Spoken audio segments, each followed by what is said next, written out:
Hello, xin chào các bạn đã quay trở lại với review 5 phút. Ở cuối tập 136, trong khi Thạch Hạo đang ngộ đạo cùng Phi Tiên Thạch thì ở tại Thiên Nhân tộc, người của Minh tộc đã mang tin tức về Hoang tới.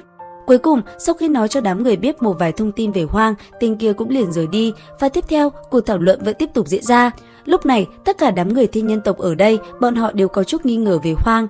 Bởi vậy, có người đã nảy ra sáng kiến, dùng cốt kính để chiếu lên người Hoang, xem chân thân của người này rốt cuộc là ai. Nghe vậy, ngoại trừ Vân Hy, đám người ở phía dưới đều hết sức đồng tình. Tuy nhiên, trong lúc bọn họ đang thảo luận, từ bên ngoài, một luồng ánh sáng vàng đã liền phóng vào bên trong. Chỉ trong chốc lát, luồng ánh sáng kia đã liền hóa thành một chiếc chuông đồng rộng lớn tỏa ra uy áp bao phủ lấy nơi này. Ngay cả Vân Hy cùng U Vũ, họ cũng bị luồng uy áp đó dọa cho chấn động. Nhìn thấy chuông cổ, hai vị thiên thần vẻ mặt hết sức khó coi. Bởi vì họ biết chiếc chuông cổ này đại diện cho cái gì, và tất nhiên bọn họ đã không thể lưu lại Thạch Hạo ở nơi này được nữa. Còn chiếc chuông cổ kia, sau khi xuất hiện tỏa ra luồng uy áp báo hiệu, nó cũng liền bay ra bên ngoài và dần dần biến mất. Còn Thạch Hạo, sau khi ngộ đạo thành công, anh ấy bước chậm rãi bên cạnh một chiếc hồ nước lớn, tâm tình lúc này như nặng trĩu. Thạch Hạo có cảm nhận dường như đám người Thiên Nhân tộc kia có ý đồ xấu với mình, bởi vậy anh ấy đã có sự đề phòng bọn chúng. Chậm rãi bước đi, Thạch Hạo cứ thế tiến về phía trước. Thế nhưng đúng vào lúc đó, anh ấy phát hiện bầu trời đột nhiên tối dần lại. Sau đó trên trời cao, hai vị chân thần của Thiên Nhân tộc đã xuất hiện ở vị trí trung tâm. Theo cánh tay của bọn họ khẽ động, một đạo phong ấn cũng liền mở ra.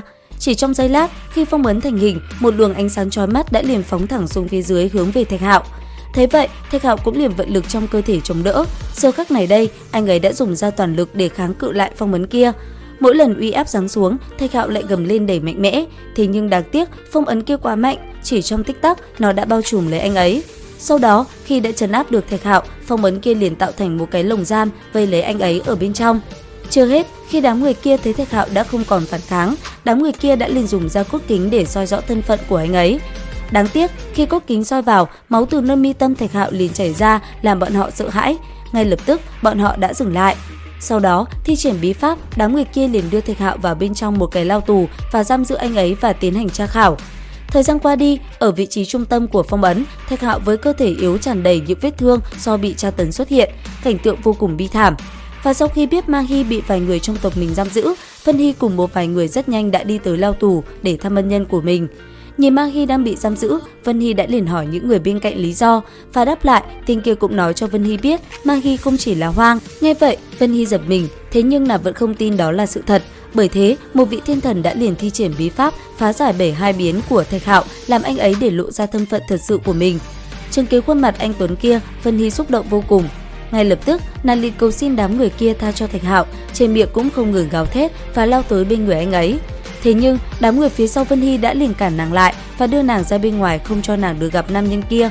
Còn đám người ở lại, bọn họ đã liền thương lượng với Thạch Hạo, nếu như giao ra bảo thuật, bọn họ sẽ thả anh ấy đi. Đáng tiếc, Thạch Hạo cho dù bị giam lại, anh ấy vẫn vô cùng cứng rắn. Bởi vậy, đám người kia đã không thể làm gì được anh ấy. Và cũng trong lúc đó, ở tại bên ngoài, một vài chiếc thuyền chiến khổng lồ cũng đã tới. Sau đó, nó chậm rãi hạ xuống Thiên Nhân tộc. Từ trên chiến thuyền, hai bóng người như tia chớp rất nhanh đã hạ xuống. Và tất nhiên, thấy sự xuất hiện này, đám người Thiên Nhân tộc đã liền đi ra đón tiếp. Thì ra, người vừa xuất hiện mặc chiếc áo bào màu xanh vừa tới đây chính là thần chủ Khổng Tước, bên cạnh ông chính là Khổng Cầu Kỳ.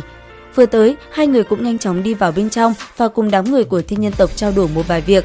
Sau đó, khi bàn bạc xong xuôi, Khổng Cầu Kỳ đã liền được vị lão bà kia dẫn vào bên trong lao tù, nơi giam giữ Thạch Hạo. Vừa vào bên trong, Khổng Cầu Kỳ đã lập tức nhận ra người quen, nhìn thấy người anh em của mình bị giam giữ, ông đã liền lao tới. Sau đó, dùng sức phá tan phong ấn giam giữ Thạch Hạo, Khổng Cầu Kỳ đã liền đi tới bên người và chữa trị về thương cho nam nhân kia. Cũng vì thế, sau khi được trị thương, Thạch Hạo đã dần tỉnh táo trở lại. Nhìn thấy Khổng Cầu Kỳ, anh ấy mỉm cười, ánh mắt đầy trìu mến. Đến đây thì hết tập 137 Thế giới hoàn mỹ. Xin chào và hẹn gặp lại các bạn ở những video tiếp theo.